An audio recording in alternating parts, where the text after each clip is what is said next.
있을까 기도하고 바로 시작하겠습니다. 하나님 감사합니다. 오늘도 부활의 주님께서 저희에게 또 생명을 주시기 위하여 부활하시고 실제 우리 가운데 부활하신 그 생명을 주신 그날을 기억하게 하시고 경험하게 하심을 감사를 드립니다. 죽음에서 죽음을 이기시고 죄와 사망을 이기시고 생명을 가지고 부활하신 주님의 그 은혜와 그 능력을 우리가 본받아서 우리에게도 죄와 사망을 이기고 늘 생명력이 넘치는 부활의 은혜를 경험한 자들 될 수 있도록 은혜를 더하여 주옵소서.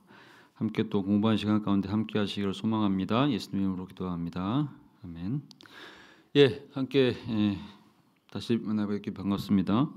자, 오늘도 역시 4월 마지막 주예요. 사실 마지막 주는 아니고 다음 주가 마지막 주라서 오늘까지 하고 다음 주는 또 쉬어갑니다. 이제 쉬어간다는 얘기는 이제 저는 쉰다는 얘기고 여러분 쉬지 않고 딴 거 들어야 되죠. 그래서 이창정 목사님께서 오셔가지고 이제 다른 거 하실 거고요.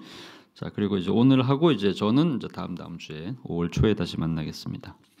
자, 오늘 여러분과 함께 나눌 주제는요, 성령에 대한 주제입니다. 성령 하나님에 대한 주제가 이제 성령론이고요. 성령론 끝나고 나면 이제 그다음 이어서 이제 교회론으로 넘어가서 이렇게 하도록 하겠습니다. 자, 성령에 대한 사도신경의 고백은 굉장히 짧습니다. 성령에 대한 얘기는 그냥 나는 성령을 믿으며 이렇게 이제 되어 있고, 그냥 우리 식으로 이제 옛날 성경은 그냥 뭐 주어도 없죠. 그냥 우리는 옛날 원래 주어가 잘 없는 이제 언어니까 성령을 믿사오며 이렇게 나옵니다. 그러니까 성령을 믿사오며 이게 다거든요.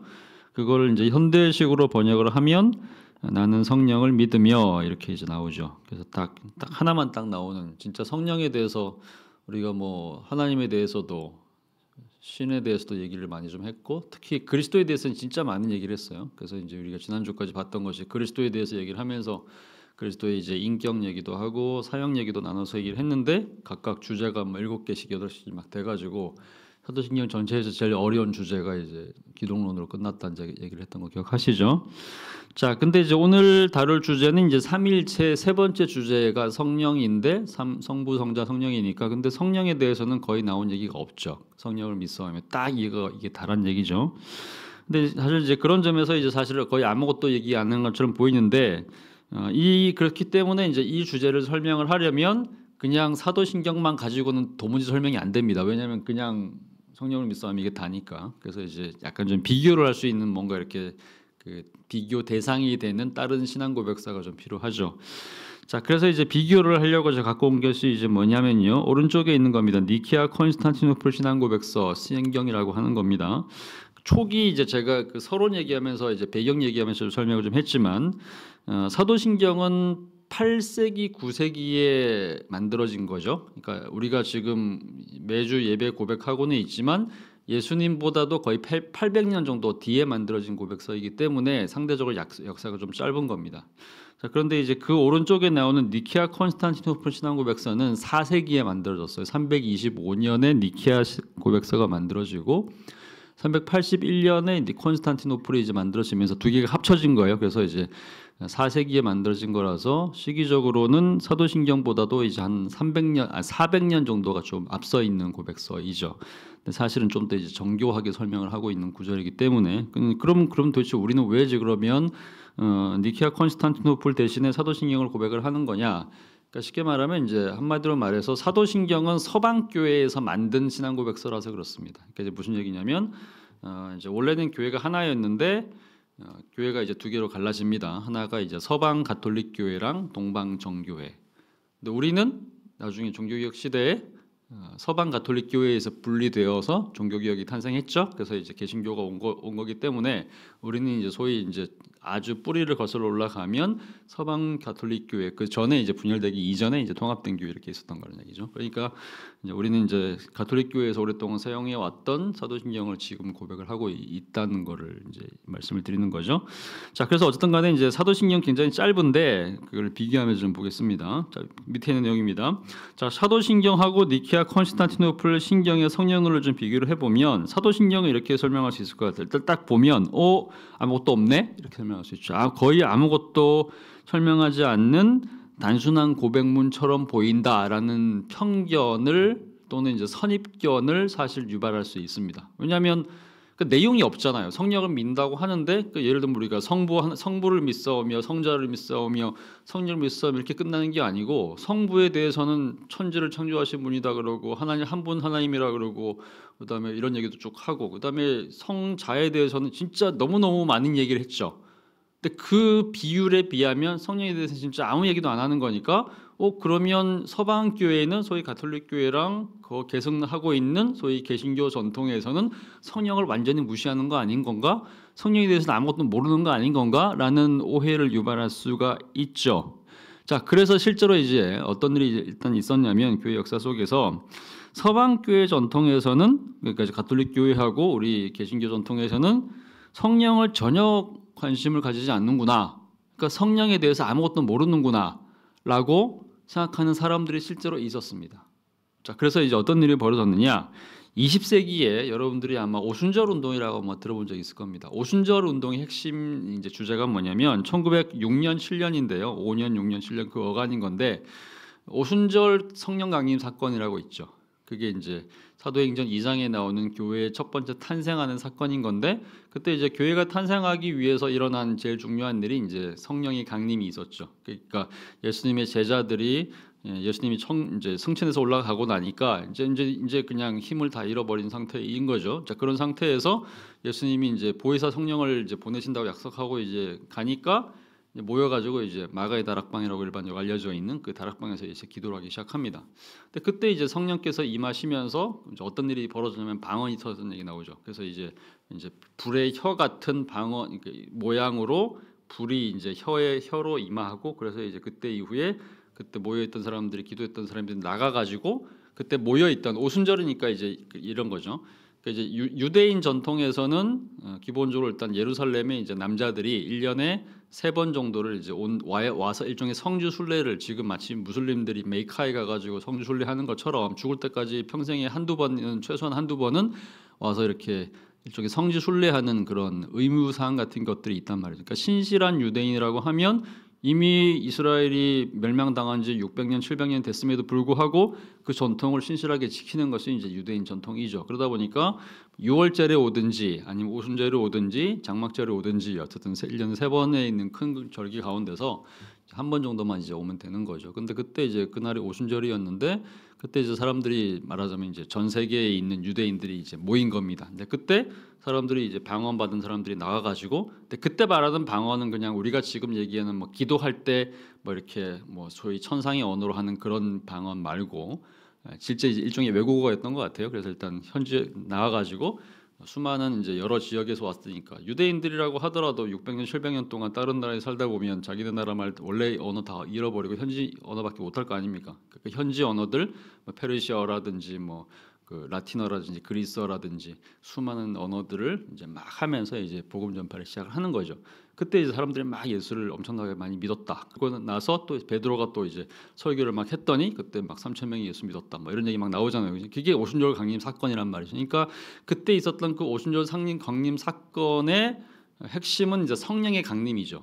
그러니까 그 이전까지는 보혜사가 이제 좀 이제 숨겨져 있거나 또는 활동을 하지 않다가 갑자기 오순절 성령 강림 사건과 함께 성령이 갑자기 딱 나타나 가지고 소위 말해서 이제 아주 강력한 능력을 받게 된 사건이란 말이죠. 그러다 보니까 지금까지 교회 역사에서 이 교회가 성령으로 인해서 교회가 처음으로 세워지고 복음이 접하는 사건이 있음에도 불구하고 지난 2000년 동안 교회 역사에서 성령을 강조하지 않았다라고 생각했던 사람들이 어떻게 생각했냐면 우리가 오늘날 성령을 다시 재발견해야 된다 이렇게 생각하기 시작하는 겁니다. 그러면서 이제 이 사람들이 뭘 강조하기 시작했냐면 오순절 성령 강림 사건의 가장 명백한 증거가 소위 이제 방언이었기 때문에 그러므로 새롭게 성령을 강조하는 이 20세기에는 성령의 역사를 강조하면서 특히 그 중에서 이제 가장 중요한 것이 이제 방언이 일어나는 현상, 뭐 할 수 있으면 예언도 하고 그다음에 가끔씩 이제 뭐 신유라 그러죠. 그러니까 병 고치는 거 이런 거를 이제 강조하는 그러니까 이 모든 것들이 성령의 역사라고 생각하는 겁니다. 그러니까 성령의 역사가 다시 일어나는 그런 진짜 성령 사도행전 2장의 그런 교회를 만들어야 된다고 생각한 사람들이 일종의 교파를 형성을 하는 거죠. 그거를 우리가 이제 뭐라고 부르냐면 소위 이제 오순절 교회라고 불러요. 근데 오순절 교회라고 부르는데 그 오순절 교회의 가장 대표적인 교파가 뭐냐면 소위 순복음 교회라는 교회입니다. 여러분 알고 계시죠? 그래서 이제 소위 이제 그 여의도 순복음 교회 이제 조용기 목사 이런 분들이 1960년대 70년대 한국에서 막 활동하면서 막 방언 엄청 많이 막 강조하면서 이제 막 이렇게 방언 기도하고 뭐 외국어로 또 강조하고 그다음에 신유도 얘기를 많이 하고 뭐 그다음에 뭐 예언도 막 하고 막 그런 거 많이 등장했잖아요, 그죠? 근데 그런 것들이 소위 말하는 오순절 운동이고 이제 제가 약간 좀 구별을 했는데 20세기 초에 오순절 운동은 1906년 7년 이렇게 돼 있고 그다음 은사주의 운동은 1950년대 이렇게 나오는데 이게 왜 구별을 했냐면 원래는 처음에는 이제 이 오순절 운동이 등장했을 때 소위 순복음 교회 같은 교회가 등장했을 때 대부분의 기존 교회들 그러니까 뭐 천주교는 말할 것도 없고 개신교 중에서도 뭐 장로교니 감리교니 침례교 이런 교회들은 방언이 성령의 은사다라고 주장하는 사람들의 견해를 받아들이지 않았거든요. 그러니까 이제 그런 종류의 현상은 지난 2000년간의 교회 역사 별로 없었기 때문에 성령을 과도하게 강조하거나 예언, 방언 이런 것들을 강조하는 교회가 별로 건전한 교회라고 생각하지 않았던 거죠. 심지어는 이단이라고까지 얘기를 했습니다. 그래서 이제 특히 이제 한국에서도 그래서 이제 초기에 정기 목사가 되게 많이 이단 정죄를 많이 받고 했거든요. 그런데 시간 지나가지고 이 오순절의 역사 또는 방언의 역사 또 이제 오순절 운동이 갖고 온 여러 가지 영향들이 있습니다. 예를 들면 이제 엄청나게 뜨겁게 이제 기도한다거나 통성으로 이제 엄청난 소리로 기도를 한다거나 합심 기도를 막 거의 뭐 물결처럼 막 이렇게 한다거나 그다음에 이제 예배의 음악을 너무너무 강조해가지고 이제 온갖 악기를 다 동원해가지고 그냥 거대한 하나의 이제 콘서트처럼 이제 예배를 드린다거나 이런 거 있잖아요. 지금 우리가 다 하는 거죠. 지금 우리 그런 거 안 하는 데 있습니까? 우리가 오늘 오전에도 예배 드릴 때 기타 치면서 찬양했잖아요. 오후 예배도 그렇게 하잖아요.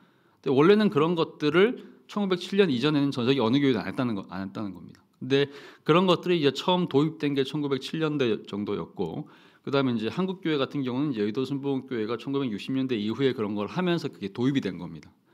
80년대 이후에는 특히 이제 악기랑 결합을 하면서 지금 현재 이제 경비와 찬양이니 무슨 뭐 찬양 집회 이런 거 해가지고 모든 젊은이들의 예배 형식을 거의 다 지배하다시피 하고 있는데 이것도 사실은 1980년대 이후에 이제 일어난 현상이죠. 그 이전은 없었던 현상이에요. 그러니까 무슨 얘기냐면 이런 오순절 운동이 처음에는 이제 사람들한테 너무 낯선 운동이었기 때문에 너무 시끄럽고 요란하고 막 너무 또 이렇게 그냥 방방 뛰고 그다음에 막 방언하고 시끄럽게 방언하고 막 예언하고 약간 좀 질서를 무너뜨리는 그런 현상도 막 생기고 그러죠. 그러다 보니까 이제 처음에 이런 것들을 다 반대했었는데 시간이 지나면서 이제 이 오순절 운동의 여러 요소들이 기존 교회 안으로 막 들어가는 겁니다. 그러면서 점점 이제 일반 교회들이 기존 교회들이 오순절 교회화되는 거죠. 그러니까 처음에는 이제 그런 성향을 갖고 있던 사람들이 기존 교회에서 이탈해가지고 새로운 교파를 만든 것이 오순절 교회 또는 이제 순복음 교회라고 한다면 시간이 지나가지고는 이제 이런 사람들이 굉장히 숫자가 많아지고 영향력이 커지면서 교회를 따로 나와가지고 새로운 교파로 이동해야 될 필요가 없게 된 거죠. 이해가 되시죠? 그러니까 이제 기존 교회 안에서 이 운동이 자리를 잡은 걸 우리가 뭐라 그러냐면 은사주의 운동이라고 얘기하는 거죠. 왜냐하면 은사를 강조하기 때문에 방언의 은사, 뭐 예언의 은사, 뭐 신유의 은사, 뭐 이런 것들. 그래서 이제 지금 현재는 이제 말하자면 한국 교회는 전체적으로 은사주의화됐다 이렇게 얘기할 수 있습니다. 어쨌든간에 이제 그런 운동들이 막 생겨나면서 이제 뭐라고 얘기했냐면 기존 교회가 지난 2000년 동안 성령을 무시해 왔기 때문에 이 증거를 봐라. 사도신경에서도 보니까 성령에 대한 얘기를 전혀 안 하고 있지 않는 거냐. 그러니까 이제 말하자면 기존 교회는 문자 그대로 성령을 무시해 온 교회다. 성령을 전혀 모르는 교회다. 그러므로 20세기에 우리 오순절 운동이 순복음 교회가 성령을 재발견했다 이렇게 얘기를 하는 겁니다. 완전히 이 친위격으로서의 성령을 재발견했다라고 주장하면서 그러니까 이제 능력과 은사의 근원으로서의 성령을 재발견했다 이런 단어를 많이 쓰는 거죠. 그래서 은사주의라는 단어를 쓰는 겁니다. 근데 그때 이제 많이 나오는 표현들이 예를 들면 뭐 성령 세례, 뭐 성령 충만, 성령의 은사하면서 이제 방언이나 신유나 예언이나 통변, 축사 이런 것들을 되게 강조하는 그런 교회들이 있었죠. 그리고 지금도 이제 그렇게 강조하신 분들이 이제 주로 기도원이나 뭐 이런 데 여전히 이제 많이 있는데 이런 것들이 이제 사실은 이제 20세기 오순절 운동의 이제 하나의 현상입니다. 근데 이제 이 사람들이 그런 주장을 하고 또 탄생했던 어떤 배경에는 사도신경에서 보이는 것처럼 성령에 대한 관심이 지난 2000년 동안 서방 교회에 없었다라는 일단 이제 일종의 이제 그런 전제를 갖고 얘기를 한다는 얘기죠. 자, 그러면 정말로 그랬는가? 정말로 그랬는가? 근데 이제 일반적으로 그러니까 이제 장로교나 감리교회나 뭐 루터교회나 뭐 성결교회나 이제 이런 오래된 교회에 속한 사람들은 이런 주장을 별로 이렇게 맞다고 생각하지를 않는 신학적인 경향이 있습니다. 이게 무슨 얘기냐면 성령이라고 하는 것이 반드시 은사나 어떤 그 능력 이런 걸로만 나타나는 것이 성령인 건가? 성령이 그러면 이제 뭐 예를 들면 이제 오순절에서 얘기하는 것처럼 소위 이제 방언이나 뭐 여기 나오는 것처럼 이제 신유나 예언이나 통변, 축사 같은 소위 말하는 은사 또는 이제 강력하게 기도하는 능력, 그다음에 이제 요란하게 이제 예배를 드리는 어떤 형식 이런 걸로 나타나는 것을 강조하지 않으면 성령에 대한 강조를 안 한 거냐? 성령을 우리가 정말 몰랐다 얘기할 수 있는 거냐라고 이야기를 하면서 아니다라고 얘기를 하죠. 왜 이렇게 얘기를 하냐면 그러면 교회 역사에서 2000년 동안 성령은 한 번도 잊혀본 적이 없다. 왜냐하면 우리가 알고 있는 모든 기독교 신학의 신학 속에 성령에 대한 분명한 가르침과 인식이 있었고 오히려 이제 은사나 어떤 능력 같은 것들을 강조를 덜했을 뿐이지 성령을 오히려 좀 더 통합적으로 통전적으로 잘 가르쳐 온 것이 기존 교회다 이렇게 얘기를 한다는 얘기죠. 왜 그렇게 얘기를 하는 거냐? 이제 그다음 나온 내용입니다. 삼위일체론, 구원론, 교회론의 맥락에서 성령은 그러니까 단순하게 은사나 또는 능력으로만 얘기되는 것이 아니고 삼위일체 얘기할 때도 당연히 성부, 성자 얘기하는 거니까 한 쌍으로서의 성령을 얘기할 수밖에 없겠죠. 그럼 삼위일체라는 틀 안에서 이미 성령을 얘기했고 그 다음에 우리가 구원받는다고 했을 때 우리가 구원받게 되면 어떤 일이 벌어지는 거냐? 우리가 구원받을 때 예를 들면 이제 우리가 구원받을 때 뭐 예를 들면 하나님의 선택이 있다. 그다음에 이제 믿음이 있다, 회개가 있다. 그다음에 이제 그다음에 회심이 있고 중생이 있고 이게 소위 말하는 구원의 전체 과정이잖아요, 그죠? 그럼 이 모든 과정에서 그냥 우리가 그냥 결단하고 의지로만 노력을 하면 그게 끝나는 거냐? 그러면 구원이 이루어지는 거냐? 아니잖아요. 이 모든 구원 과정에서 우리가 예를 들면 이제 선택을 믿기로 결단을 할 때 또는 회개할 때 믿음을 받아들일 때 중생하고 회심해가지고 하나님의 사람으로 변화될 때 이 모든 과정을 실제로 주관하시는 분이 누구냐 이겁니다. 그분은 성령이란 얘기죠. 그리고 그렇게 해서 우리가 믿음을 가져서 하나님의 자녀가 되면 하나님의 자녀가 되는 순간 우리한테 어떤 일이 벌어지냐면 성령이 우리 안에 내주하신단 말이죠. 그러면 이 모든 구원론은 결국에는 한마디로 말하자면 성령론의 한 영역이지 않냐 이겁니다. 이해가 되시죠? 그러니까 이제 성령론이라고 하는 것이 없는 것이 아니라 삼위일체론도 이미 성령론이 있고 그다음에 구원론 전체도 성령론이 있다는 겁니다. 그다음에 마지막으로 예수님 우리가 이제 믿는 사람들이 모여가지고 공동체가 되면 공동체가 돼가지고 이제 우리가 예배를 드리고 모여가지고 성찬을 드리고 이렇게 이제 공동으로 교제를 할 때 이 모든 교회 안에는 성령께서 역사하셔가지고 그 교제와 모든 종류의 성례를 비롯한 예배 의식들이 이루어지는 거죠. 그러면 역시나 교회를 운영하는 주체도 누구냐면 사람들이 하는 것 같지만 사실은 누가 하는 거다? 성령께서 하시는 거다. 그렇다고 하면 교회론도 결국에는 성령론이라 이겁니다. 그러니까 이런 종류의 전체적인 틀 안에서 성령을 보지 못하면 성령을 하나의 능력, 하나의 어떤 뭐 선물, 은사 이런 거니까 은사는 선물이니까 은사는 영어로 기프트거든요. 그러니까 하나의 선물이나 하나의 어떤 능력이나 무슨 도구처럼 내가 이렇게 부리거나 아니면 내 능력을 좀 더 이렇게 강화시켜주는 그런 수단으로 사용해야 될 가능성이 너무 높다 이겁니다. 그렇게 되면 차라리 성령이 없는 것이 나을 수도 있죠. 왜냐하면 그렇게 되면 성령이 우리의 주체가 아니라 우리가 성령을 부리는 주체가 되는 거니까. 성령을 가지고 장난친단 말이죠. 그런 점에서 이제 오히려 성령을 우리가 좀 더 잘 얘기하고 있다라고 하는 것이 이제 핵심 키워드입니다. 자, 그래서 이제 바로 그 얘기가 바로 그 밑에 나오는 거죠. 그러니까 사도신경도 사실은 성령에 대해서 전혀 얘기 안 하는 것처럼 보이지만 사실은 이미 얘기하고 있다. 어떻게 얘기하고 있습니까? 예수님의 삼위일체 얘기를 하면서 특히 이제 거기 예수님에 대한 얘기를 하면서 예수님을 성령으로 잉태하시라는 단어를 이미 사용하지 않았느냐. 그러니까 예수님이 이 땅에 오실 때 이미 마리아에게 성령께서 잉태를 이제 임하심으로써 예수님께서 죄 없이 잉태된 그 사건 자체가 이미 시작된 거니까 이제 말하면 삼위일체 과정 속에서 성령께서 이미 역사하신 것을 이미 묘사를 했고 그다음에 이제 교회와 구원에 대한 고백의 전제로서의 신앙 고백, 성령 고백 쭉 나왔는데 아까 얘기했던 바로 그 얘기입니다. 그래서 예수님에 대한 얘기, 그다음에 이제 성령을 믿사오며 그다음에 나오는 것이 이제 거룩한 공예와 성도가 조성한 교회론이죠, 그죠? 그다음에 우리 구원에 대한 얘기가 사도신경에 이제 마지막 쭉 나옵니다. 근데 그러니까 성령이란 단어가 나온 거는 성령을 믿사오이라는 단어가 나온 것은 성령이 이걸로 끝났다는 얘기가 아니라 성령을 믿사오이라는 단어가 나온 그 다음에 나오는 교회에 대한 고백과 구원에 대한 고백은 말하자면 성령론의 하부 주제라고 생각할 수 있다는 거죠.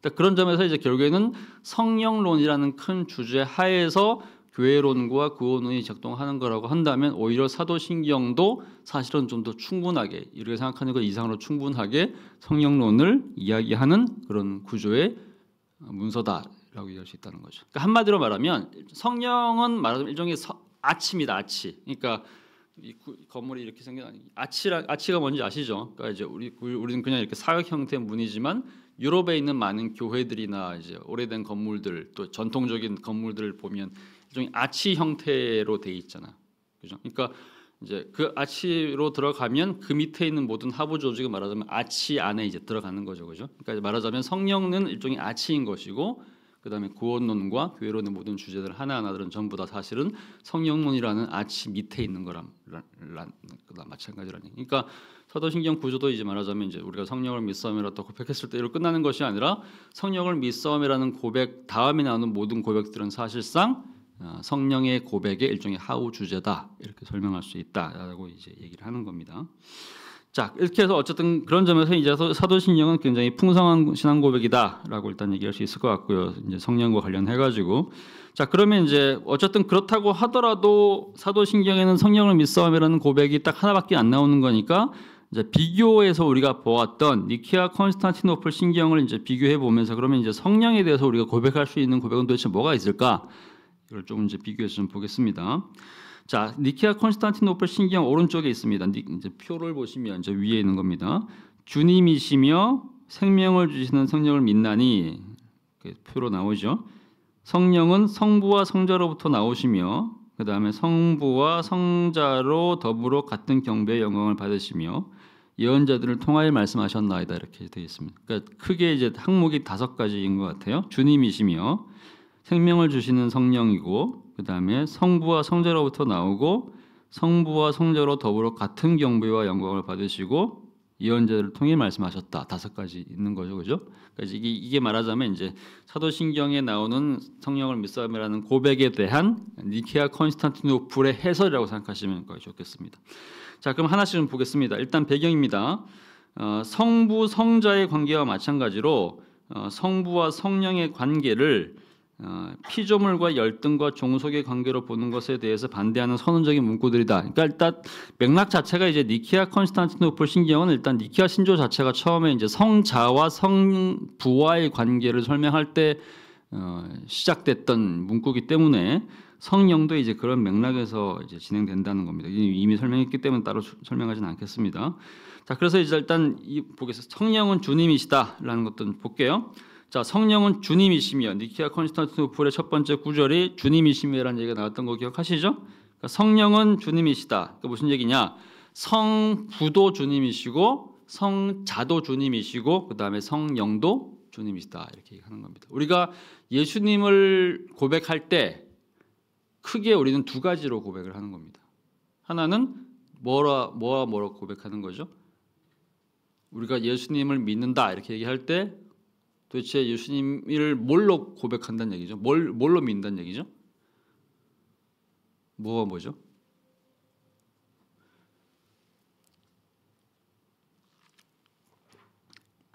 하나는 쉽게 말하면 이제 하나는 주님으로 고백하는 겁니다. 주와 그리스도 이렇게 나오거든요. 그러니까 하나는 주님으로 믿는다는 얘기고 하나는 그리스도. 그리스도는 이제 구약 성경식으로 표현한 메시아죠. 그러니까 구원자라는 얘기입니다. 그러니까 우리는 예수님에 대해서 고백하는 것이 하나는 우리의 주님이시고 하나는 이제 우리의 이제 메시아 구원자라는 것을 고백하는 거죠. 그러니까 이제 예수님이 이제 우리의 메시아 그리스도로 오신 것이기 때문에 그러니까 주라고 고백한다는 얘기는 뭐냐면 이제 우리가 원래 주라고 고백하는 대상은 하나님 성부 하나님밖에 없었던 거죠. 그런데 예수님을 우리가 고백을 했다는 얘기는 쉽게 말하면 이제 주님 성부와 같은 존재로 성자를 고백한다는 얘기가 되는 겁니다. 그렇다고 하면 당연히 마지막으로 성령도 우리한테 뭐가 되는 거죠? 주님이 되시는 거죠. 그래서 이런 고백인 거죠. 그래서 천사나 다른 모든 영들은 성부 하나님께 종속된 존재인 거죠. 그러니까 주님이 아닌 겁니다. 그러니까 쉽게 말하면 이제 주님께 성부 하나님을 섬기는 종이라는 겁니다. 천사도 그렇고 수많은 다른 영들도. 그런데 성령은 성부 및 성자와 마찬가지로 주님이시다 이렇게 고백을 합니다. 그러니까 우리가 예수는 주 이렇게 했는데 주님만 우리의 주님이 아니시고 예수님만 우리의 주님이 아니시고 하나님만 성부 하나님만 우리의 주님이 아니시고 성부도 우리의 주님이시고 성자도 우리의 주님이시고 성령도 우리의 주님이시다. 그러니까 주와 그리스도 주님이란 얘기죠. 자, 두 번째입니다. 성령은 생명을 주신다. 이게 이제 두 번째 주입니다. 성령을 주시는 성령을 믿나니. 그러니까 구원의 한 측면이 이제 삼위일체 하나님과의 연합인 건데, 그러니까 하나님이 생명이시기 때문에 우리가 구원받는 것은 하나님과 연합함으로써 영원한 생명을 얻게 이제 되시는 거죠.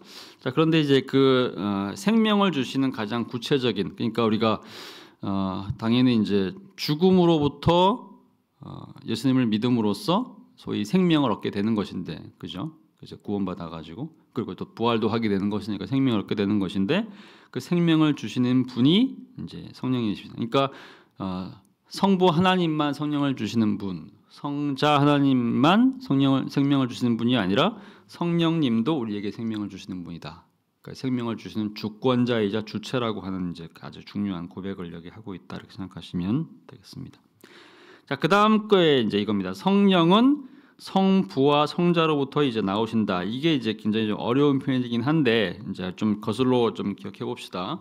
우리가 이제 성자와 성부와 성령, 소위 삼위일체를 얘기할 때 특히 이제 처음에는 이제 성령 얘기는 좀 이따 나오는 거니까 일단 이제 성자와 성부와의 관계를 얘기할 때 성자 하나님인 예수 그리스도가 성부 하나님인 여호와 하나님과 동일한 존재란 얘기를 했던 거 기억하시죠?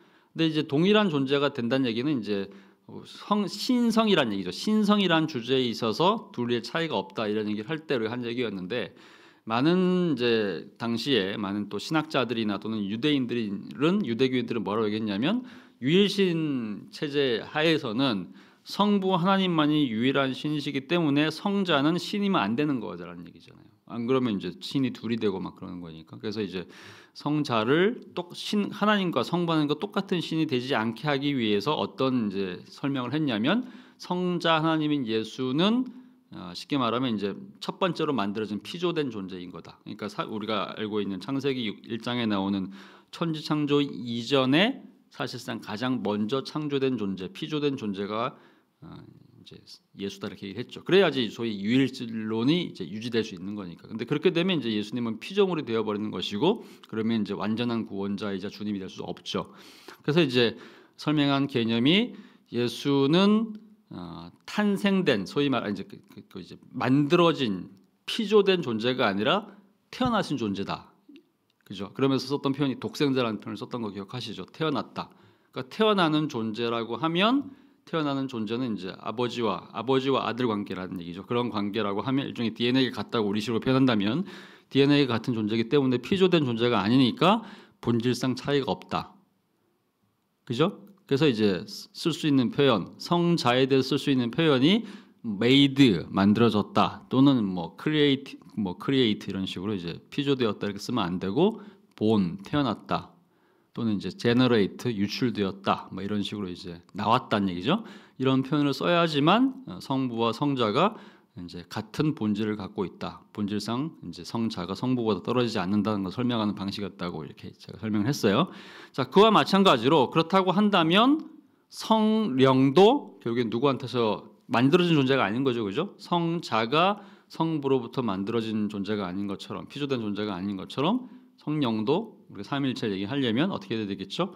성령도 성자와 마찬가지로 성부로부터 만들어진 존재가 아니라 어떤 존재인 것이다? 소위 태어난 존재 또는 나온 존재인 것이다. 이렇게 설명해야 되겠죠. 그러니까 이제 성부로부터 이제 나온 존재라고 이렇게 설명할 수 있는 겁니다. 그러니까 아들이 아버지와 영원히 계셨던 것처럼 태어난 거죠. 영도 성령도 아버지와 아들과 마찬가지로 영원히 이제 나왔습니다.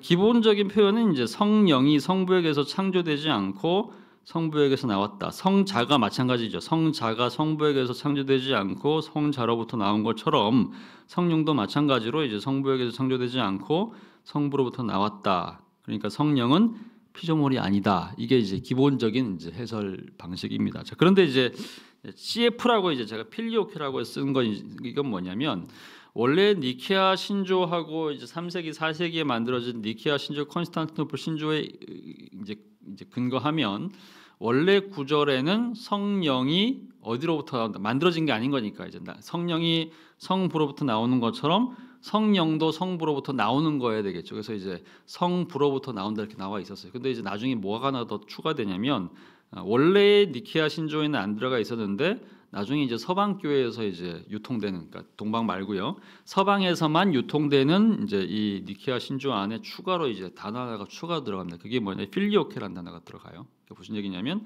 원래는 이제 성령이 성부로부터 나온다, 이게 일단 유일한 구절이었어요. 그런데 이제 추가로 이제 뭐가 들어갔냐면 성령이 성부와 성자로부터 나온다 이렇게 하면서 성자로부터라고 하는 단어 하나가 더 들어갑니다. 그게 이제 소위 필리오케라는 단어거든요. 그래서 이 필리오케를 이제 받아들이는 것이 서방 교회고 필리오케를 받아들이지 않는 것이 이제 동방 교회라서 이제 나중에 이제 신학적으로 이제 이 둘이 갈라지게 되는 계기가 일단 만들어져요. 어쨌든 그래서 이제 결국에는 이제 이 둘이가 이제 어쨌든 원래는 이제 없던 오리지널 문서에는 없던 단어가 이제 들어가느냐 이제 말아야 되느냐라는 문제를 가지고 서방 교회는 이제 추가를 한 거니까 이제 서방 교회가 사실은 이제 신학적으로 없던 거를 이제 추가한 거니까 동방 교회 입장에서는 쟤네들이 서방 교회 입장에서 필요하지도 않는 문구 하나를 넣어가지고 교회를 분열시켰다 이렇게 이제 비난할 수 있는 어떤 여지가 생기긴 한 거죠. 근데 어쨌든 이제 서방교회 입장에서는 이제 이것이 신학적으로도 정교한 논리를 만들어내고 또 삼위일체라는 구조의 틀을 만들어내기 위해서 구조 하나를 다 붙인 거였다고 그때 설명을 합니다. 중요한 것은 이제 뭐 필리오케가 중요한 것은 아니고 지금 현재 상황에서는 어쨌든 성령도 피조되거나 만들어진 존재가 아니라 성자로부터 성부로부터 나오는 존재다. 그러니까 쉽게 말해서 이제 성부 하나님과 신적으로 신성에 있어서 어떻다고요? 동일한 존재. 그러니까 이분도 역시나 완벽한 온전한 신이라는 개념이 되는 거죠. 자, 그래서 이제 그 다음 나오는 내용이 바로 그겁니다. 성령은 성부와 또는 성자와 더불어 같은 경배와 영광을 받으신다라는 개념입니다. 그러니까 성령이 성부보다 못하거나 성자보다 못하다 얘기 아니라는 얘기죠. 그러니까 만약 우리가 순서를 얘기한다면 성부가 먼저 원래는 오리지널하게 계시고 성부로부터 아버지가 있으니까 그 다음에 아들이 나오고 그 다음에 그 아들이 지나고 난 이후에 성령이 나오고 이런 식으로 얘기를 한다면 시간상으로 순서가 있으니까 소위 말하는 이제 성부는 100% 완성된 존재인 것이고 성자는 뭐 90%만 완성된 존재이고 성령은 그 다음에 나온다면 80%만 완성된 존재, 이런 식으로 해가지고 소위 이제 우열을 생각할 수도 있는 거잖아요. 그죠? 근데 그런 개념은 우리식 사고 방식이라는 겁니다. 그러니까 우리 같은 경우에는 뭐 영원히 존재한다 또는 이제 시간 속에서 영원한 시간 속에서 순서가 있다 이런 개념을 우리는 이해할 수가 없어요. 우리는 이제 항상 시간 개념을 본다면 항상 시간은 흐르고 있는 거니까 예를 들면 이제 성부가 먼저 있으면 먼저란 그 다음 단계에 있는 성부가 태어나서 나오는 거라면 그 다음에 또 성령도 태어나서 나오는 거라면 태어나서 나오게 되는 바로 그 후손으로서의 존재는 원래 있던 존재보다 훨씬 더 시간적으로 늦은 거니까 그럼 열등한 거 아닌 거냐, 이게 우리식 사고 방식인 거죠. 근데 이제 이거는 이제 우리는 이제 항상 시간과 공간에 제한되어 있는 존재이기 때문에 그렇게 생각할 수밖에 없는 것인데 시간이라는 존재, 그 다음에 공간이라는 존재도 하나님이 만드셨다면, 그리고 이제 시간이라는 존재와 공간이라는 존재를 하나님이 만드셨으니까 당연히 그것을 초월하시는 존재가 하나님이라고 한다면 그런 시간적인 순서는 하나님한테는 사실 무력한 거죠. 그것을 초월하시니까 무의미한 거 아닙니까? 그런 점에서 이제 결국에는 이제 우리가 이해할 수 없는 방식이라고 하더라도 결국 성경 전체의 가르침은 성부와 성자와 성령이 다 동일하신 하나님이시고, 그런 점에서 무슨 얘기죠? 더불어서 같은 경배와 영광을 받으시는 분, 그러니까 뭐 성령은 성자는 성부보다 좀 덜 영광을 받는 이런 존재가 아니라 성부 하나님, 성자 하나님, 성령 하나님 모두 삼위일체 모두가 다 공통의 예배를 받으시기 합당하신 분이다, 이렇게 설명할 수 있다는 겁니다. 자, 이제 그 얘기를 이제 실제로 해서 성경의 여러 구절들이 증명을 하고 있죠. 요한복음 4장 23절은 아버지께 예배하는 자들은 이제 반드시 이제 참되게 예배해야 되는데 영과 진리로 예배할 때가 온다. 신령과 진정으로란 단어 옛날에 써 있었죠, 그죠? 옛날 성경에는 신령과 진정으로 이렇게 이제 많이 번역이 되어 있었는데 요즘은 이제 영과 진리로 이렇게 많이 번역을 합니다. 왜 그러냐면 이제 우리가 이제 그 신령과 진정으로 예배를 드린다 할 때는 우리의 어떤 태도를 얘기하는 것처럼 들리죠. 그러니까 우리가 온 마음을 다해 가지고 뭐 온 힘을 다해서 진심으로 딴 거 생각하지 않고 이제 뭐 딴청 부르지 않고 이제 딴 생각하지 않고 그냥 온 마음으로 이제 진심으로 예배를 드린다 이렇게 생각하기 쉬운데 이제 그거보다 더 중요한 요소는 뭐냐면 이제 in spirit, in truth거든요. 영어로는 그러니까 무슨 얘기냐면 이제 성령 안에서 진리 안에서 그러니까 예배는 우리의 어떤 뭐 정신이나 행동, 태도 이런 것보다 더 중요한 것은 예배의 요소가 더 중요하다는 얘기를 하는 거죠. 그 예배의 요소에는 항상 뭐가 있는 거다? 성령이 있고 진리가 있다 이거죠. 그러니까 이제 결국엔 그것을 이제 하나님께 드리는 예배인데 그 하나님께 드리는 예배를 예배답게 만드는 것은 결국 누구다? 성령이시다. 그런 점에서 참이 하나님과의 이제 관계성을 얘기를 하는 거죠. 그다음에 이제 뭐 사실 이게 제일 중요하겠죠. 우리가 이제 세례를 이제 줄 때 항상 이렇게 항상 같이 하지 않습니까? 성부와 성자와 성령의 이름으로 세례 주는 거. 왜 그렇게 하는 거냐? 이 세 분이야말로 하나의 이제 공통의 이제 삼위일체시기 때문에 그런 거죠. 그러니까 본질상 동등하신 분들이기 때문에 이 세 분의 이름으로 주는 세례만이 온전한 세례일 수 있습니다. 성부의 이름으로 주는 세례, 또는 따로 말로 이제 성자의 이름으로 주는 세례, 성녀의 이름으로 주는 세례 이런 건 없죠. 항상 성부와 성자와 성령의 이름으로 이제 같이 세례를 주는 것인데 왜 이렇게 얘기하냐면 이 세 분이야말로 소위 이제 같은 경비와 영광을 받으시고 세례의 효력도 이 세 분이 같이 작동하실 때 온전하기 때문에 그렇다 이렇게 얘기할 수 있습니다. 자 마지막으로 이제 성령은 예언자들을 통해서 말씀하셨다. 이 얘기는 무슨 얘기냐면 이렇게 얘기할 수 있습니다. 이 구절은 이렇게 생각할 수 있죠. 그러면 그러니까 우리가 오순절 성령 강림 사건을 얘기를 하면서 사도행전 2장에서 처음으로 예수님께서 올라가신 이후에 보혜사 성령을 보내겠다 이렇게 해가지고 예수님께서 올라가신 이후에 예수님을 대신하기 위해서 대체하기 위해서 보혜사 성령께서 오셨다. 그게 사도행전 2장이다. 그때 성령이 강림하신 거다. 그러면 오해를 할 수 있는 요소가 뭐냐면 그러면 사도행전 2장 이전에는 성령이 없었던 건가? 그러니까 순서별로 이제 삼위일체 얘기를 하면서 성부의 시대가 있었고 성자의 시대가 있었고 그다음 성령의 시대가 있다. 뭐 이런 식으로. 그러니까 구약은 성부의 시대고 예수님이 없었으니까 안 왔으니까요.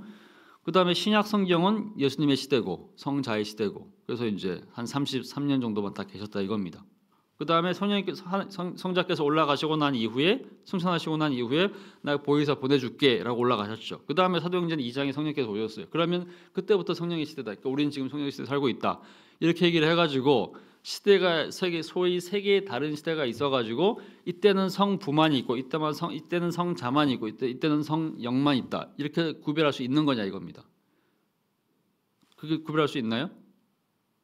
그렇게 구별할 수는 없죠. 왜 그럴 수 없는 거냐? 삼위일체 하나님은 항상 어제나 저제나 동일하게 항상 존재하시는 거니까 시간을 초월해서 존재하시는 거니까 성부의 시대라고 생각되는 구약 시대에도 삼위 하나님이 같이 계셨고 그다음에 이제 성자가 활동하시던 공생의 바로 그 시기에도 성부와 성자와 성령이 같이 임하셨죠. 예를 들면 예수님께서 딱 하늘로부터 성령의 그 비둘기 같은 강림을 받으셨죠, 그죠? 그때 하늘에서 뭐라고 음성이 들렸습니까? 이는 내 사랑하는 아들이요 내 기뻐하는 자라고 했단 말이죠. 근데 그 맥락 자체에도 보면 예수님이 활동하시는 성자의 시대인데 삼위 하나님으로서의 아버지 성부 하나님도 음성을 통해서 말씀하시고 그다음에 성령도 같이 임하시잖아요. 그러니까 사실 항상 같이 있는 거죠. 마찬가지로 성령의 시대 오순절 성령 강림 시대 이후에 성령이 임하시고 그 전에 없었느냐 그게 아니라 이 시대 이후에도 이전에도 삼위일체 하나님이 항상 같이 계셨다라는 걸 얘기하는 거죠. 자 그런 점에서 마치 성부, 성자, 성령을 차례대로 이제 순서대로 이렇게 존재하는 것처럼 묘사하는 것은 성경 전체의 가르침과 이제 반대된다는 얘기를 하는 겁니다. 자 그러므로 성령도 언제나 과거로부터 늘 있었다라고 얘기를 합니다. 베드로후서 1장 21절에 이제 한 구절에 근거하면 예언은 언제든지 사람의 뜻으로 낸 것이 아니요 오직 성령의 감동하심을 받은 사람들이 하나님께 받아 말한 것이더라. 그러니까 이제 구약은 예언자들이 굉장히 많은데 그 예언자들이 했던 수많은 예언들은 결국에는 성령에 의해서 한 것이다. 그러니까 구약 시대에 성령이 없었던 것이 아니라 구약 시대도 성령이 있었죠. 물론 당연히 그러니까 쉽게 이제 정리하자면 삼위일체 하나님께서 태초에 하나님이 천지를 창조하신다고 했을 때 그 천지 창조의 과정에서 천지를 창조하신 하나님은 성부 하나님만은 아니란 얘기겠죠. 태초에 하나님이 천지를 창조하시더라. 창세기 1장 1절이잖아요. 그때 나오는 그 하나님도 쉽게 말하면 삼위일체 하나님이라는 겁니다. 요한복음 1장 1절에 나오는 태초에 말씀이 계시느라고 했을 때 그 태초에 말씀이 계신다. 그 예수님 얘기하는 건데 그 예수님 얘기할 때도 사실은 그때도 똑같이 성부 하나님과 성령 하나님과 성자 하나님이 같이 계셨다. 처음부터 끝까지. 이 처음과 끝까지는 사실 말하자면 세상의 처음과 끝을 얘기하는 거지만 하나님은 사실은 우리가 생각하는 태초와 마지막을 넘어서는 이제 시간적 공간 속에서 항상 함께 계셨던 분이다. 그러므로 성령도 항상 같이 계시는 분이고 그런 점에서 이제 쉽게 말해서 이제 성령도 제3의 하나님인 성령도 제1의 하나님인 성부와 제2의 하나님인 성자 하나님과 사실상 동일한 존재다. 위상에 있어서도 전혀 차이가 없다. 이 얘기를 하는 것이 핵심이라고 할 수 있습니다.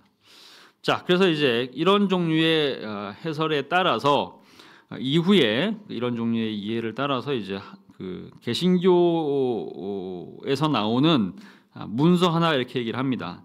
하일델베르크 요리문답이라고 하는 이제 요리문답서가 있어요. 그러니까 이제 여러분들한테는 이제 아마 장로교 교회를 오래 다니신 분들한테는 이제 가장 유명하고 많이 알려져 있는 소위 이제 그 신앙 고백서가 아마 웨스트민스터 신앙 고백서, 그죠? 그다음에 이제 거기서 파생된 또 웨스트민스터 대요리문답, 소요리문답이라고 하는 문서가 있죠. 그게 제일 유명합니다. 왜냐하면 우리는 장로교이기 때문에. 근데 웨스트민스터는 1630년대니까 17세기입니다. 17세기에 만들어진 문서거든요. 장로교 문서인 건데 그때 이제 웨스트민스터라고 하는 우리가 알고 있는 그 런던이죠. 런던에 있는 웨스트민스터 사원에서 이제 장로교 목사들이 이제 스코틀랜드, 잉글랜드에 있는 장로교 목사들과 장로들이 모여가지고 회의해가지고 만든 문서라고 얘기할 수 있습니다. 그래서 그게 표준으로 이제 정해졌기 때문에 그때 이후에 이제 신앙고백서, 일단 표준 신앙고백서가 있고 그게 웨스트민스터 신앙고백서죠. 그 다음에 가르치는 이제 수단으로서의 이제 요리문답이 있습니다. 요리문답은 이제 뭐 요리를 어떻게 맛있게 한 큰술, 두 큰술 이런 걸 얘기하는 것이 아니라 교리문답, 그러니까 교리를 요약했다 해서 요리예요. 왜 그런 단어를 썼나 몰라요, 그죠? 어쨌든 간에 교리문답이에요. 이제 묻고 답하고 이제 이런 건데 대교리문답은 이제 문자가 이제 큰 겁니다. 교리문답서가 좀 커요. 두껍다는 얘기예요. 그다음에 소교리문답은 이제 영어로 쇼토입니다. 좀 짧다는 얘기입니다. 왜 그러면 길고 짧은 거냐 하면은 긴 거는 큰 거는 어른들을 위한 문답서이고 그다음에 이제 소위로 문답은 짧기 때문에 좀 사이즈가 작죠. 그러니까 어린이를 위한 요리 문답이라고 하는 거죠. 그래서 소위 말해서 이제 웨스트민스터 신앙고백서에 대한 공부하는 학습지 뭐 이런 개념이죠. 학습지 개념으로 아이들을 위해서 나온 것이 소요리 문답, 그다음에 어른들을 위해서 나온 것이 대교리 문답 이렇게 이제 나옵니다. 근데 이제 17세기에 장로교 문서인 웨스트민스터가 나오기 이전에 한 6, 70년 정도 전에 소위 이제 유럽 대륙입니다. 네덜란드에서 이제 유통되는 이제 그 어떤 면에서 웨스트민스터 신앙고백서 일종의 그 이전 버전, 조금 더 짧은 버전이라고 할 수 있는 교리문답서가 있었어요. 그게 하이델베르크 요리문답이라고 하는 겁니다. 그래서 주로 이제 네덜란드나 독일에 있는 칼뱅의 후계자들이죠. 칼뱅의 신학을 따르는 사람들, 존 칼빈, 장 칼뱅, 그 사람이 이제 신학을 따르는 사람들을 우리가 개혁파라고 얘기하는데 이 개혁파가 바다 건너서 이제 영어권으로 건너가면 그것이 장로교가 되는 거예요. 그래서 사실상 우리랑 같은 신앙을 갖고 있는 사람들인 거죠. 근데 이 사람들이 이제 17세기에 만든 이제 신앙고백, 17세기, 16세기 말에 만든 신앙고백서, 그러니까 17세기에 만들어진 웨스트민스터 신앙고백서보다 조금 더 일찍 만들어진 거죠. 이 하일베르크 요리문답에서 53문, 53답이죠. 그러니까 여기에 대해서 이제 성령에 대해서 이렇게 설명하는 이제 구절이 있는데 이렇게 나옵니다. 성령에 관하여 당신은 무엇을 믿습니까? 라고 이제 물어봤더니 뭐라고 답을 하는 거냐 이렇게 얘기를 하죠. 첫 번째로 성령님은 성부 하나님과 성자 하나님과 함께 참되고 영원한 하나님이십니다. 그러니까 이제 우리 설명했던 거 기억하시죠? 삼위일체론적 구조 속에서 얘기를 하는 겁니다. 그러니까 성부가 먼저 나와 있고 그 다음에 성자가 있고 성령이 그 다음 나와서 순서상으로 있기 때문에 열등하다 이런 것이 아니라 성부와 성자와 성령 모두가 다 똑같이 조금도 부족함이 없이 함께 모두가 다 어떻다고요?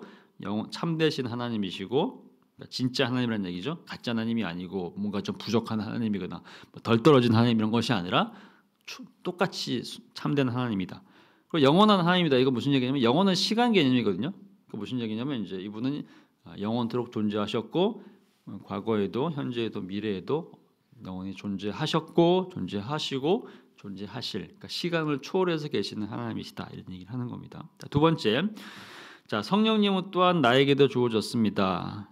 성령님은 그래서 나로 하여금 참된 믿음으로 그리스도와 그의 모든 은혜와 복에 참여하게 하십니다. 이건 이제 구원론적인 맥락인 거죠, 그죠? 그러니까 이제 무슨 얘기냐면 이제 아까도 얘기했지만 그냥 간단하게 사도신경에서 나는 성령을 믿습니다. 성령을 믿사함이라는 고백에 나오는 걸로 끝나서 아무것도 없는 것처럼 보이지만 사실은 그 다음에 나오는 교회론하고 구원론의 모든 아치 역할을 하는 게 성령이라는 얘기를 했던 거죠. 그러니까 구원론에 이제 방점을 두는 거죠. 그래서 우리가 예수님을 믿으면 어떻게 되는 거죠? 성령께서 우리 안에 오셔가지고 모든 구원의 과정을 다 관장을 하십니다. 그러니까 우리가 예수를 믿기 이전에 또 성령께서 우리 안에서 우리가 믿을 수 있는 마음을 주시고 하나님의 복음을 그리스도의 십자가와 부활을 이해할 수 있는 어떤 지성과 그 다음에 그것을 믿고자 하는 마음과 그 다음에 그것을 결단하고자 하는 의지 이 모든 것들 다 누가 작동을 시키는 거냐면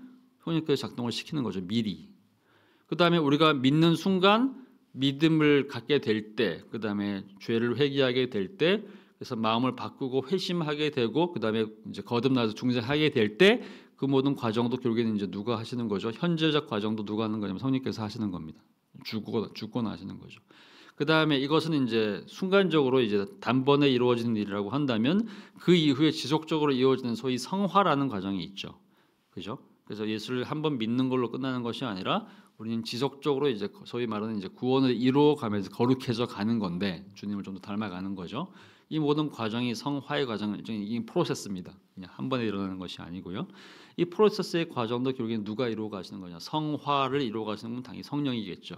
그러니까 이제 우리 성화를 이루어 가시고 그다음에 마지막으로 이제 우리가 주님이 오실 때 주님을 만나게 될 때 완벽한 형태로 이제 소위 이제 성화를 완성하는 걸 우리가 뭐라고 하냐면 영화라고 얘기를 합니다.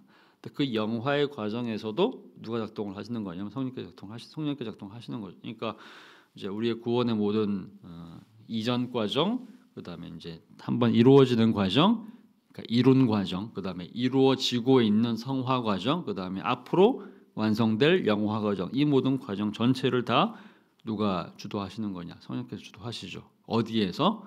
우리 안에서. 그죠? 그게 그래서 이제 성령이 우리 안에 또 나의 안에 주어졌죠. 그래서 성령님은 나로 하여금 참된 믿음을 갖게 하시고 그다음에 이제 참된 믿음을 갖고 그리스도 안에 이제 들어가는 거죠. 그리스도를 믿음으로써 이제 그리스도와 연합되는 겁니다. 그리스도와 연합되어서 그 이후에 우리가 누리게 될 모든 은혜와 복에 참여하도록 도와주시는 분이 바로 성령님이시다. 이렇게 얘기를 하시고 그다음에 또 이제 또 성령이 또 한 가지 역할이 이제 보혜사라는 역할이라고 했죠. 그러니까 이제 우리가 예수님께서 이제 성령을 보내준다고 하셨을 때 그냥 없던 성령 한 번도 이 땅에 온 적이 없는 성령을 보내준다는 얘기가 아니었던 거죠. 그러니까 한마디로 말하면 성령은 늘 계셨으니까 과거에도 계셨고 예수님 때도 계셨고 오순절 성령 강림을 하실 때도 이미 계셨어요. 그러면 이제 오순절 성령 강림 이후에 소위 이제 보혜사의 성령 역할은 뭐냐? 문자 그대로 이름 그대로죠. 소위 이제 보혜사는 이제 영어로 카운슬러 이런 개념이거든요. 소위 말해서 이제 원더풀 카운슬러 이렇게 했을 때 이제 위대한, 엄청난, 탁월한, 뛰어난 이제 소위 이제 상담가, 그다음에 또 이제 위로자 뭐 이런 개념입니다. 그러니까 이제 성령께서 이제 우리 안에 오셔가지고 하시는 것이 뭐냐면 이제 구원의 여러 가지 과정들을 성화들을 이루어가는 것도 있지만 한편으로는 이제 우리가 어떤 위기와 절망과 여러 가지 어떤 슬픔들과 고통 속에 처해 있을 때 우리를 위로하는 진짜 카운셀러, 그게 보혜사죠. 그래서 항상 우리를 위로하시고 그다음에 이제 결정적으로 중요한 것은 이제 그분이 그냥 수많은 이제 이 땅에 있는 그 카운슬러랑은 달리 그런 분들이야 그냥 우리가 딱 이제 딱 정해진 시간 1시간 또는 2시간 동안 우리를 상담을 하고 그다음 거기에 맞는 페이를 내고 페이를 안 내면 관계가 끊어지고 이런 것이 일상적인 카운슬러이죠. 그렇지만 우리 안에 있는 그 성령님은 우리 안에 늘 계시고 이제 말하면 영원히 함께 계시기 때문에 영원히 끊이지 않는 보혜사로서 위로자로서 소위 이제 인도자이자 상담가로서 우리 안에 계신다라는 겁니다. 그러니까 어떤 면에서는 이제 성령론이라고 하는 것은 능력 또는 이제 은사, 뭐 체험, 뭐 순절교회가 이제 등장하고 난 이후에 그런 것들이 굉장히 이제 강조가 많이 되면서 성령 세례, 뭐 성령 사역, 뭐 성령 충만, 뭐 그다음 이런 걸 얘기 많이 하면서 은사 이런 걸 얘기 많이 하면서 성령을 이제 어쨌든 굉장히 많이 강조하게 되긴 했지만 사실은 이제 그보다 더 중요한 것은 우리 안에 계신 성령께서 우리와 늘 함께하시고 이제 우리가 살아가는 모든 일상의 삶에서 이제 그냥 어떤 면에서는 이제 좀 업앤다운이 심한 형태로가 아니라 일상의 모든 순간순간마다 그냥 마치 우리가 동행하는 산책 늘 함께 걸어가는 또는 뭐 그런 산책로의 그 친구처럼 항상 우리랑 늘 함께하시는 분이라는 그 사실 그 자체를 인식하는 것이 사실은 더 중요하다고 할 수 있죠.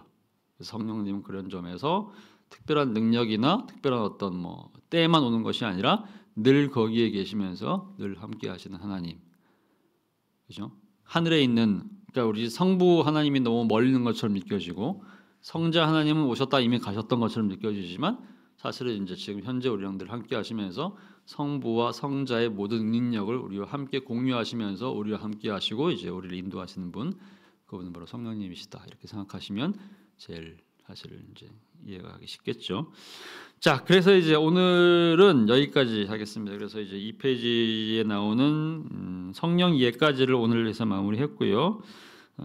다음 주에는 저 말고 딴 목사님께서 이제 하시고요. 다음 주 쉬었다가 올 첫 주에 교회론에 대한 주제를 이어서 하도록 이렇게 하겠습니다. 그럼 되겠죠? 자, 오늘은 다른 날보다 5분 정도 빨리 마쳤습니다. 그것도 거의 다 하긴 했는데, 자 혹시 질문 있을까요? 이해가 안 되는 거 있을까요?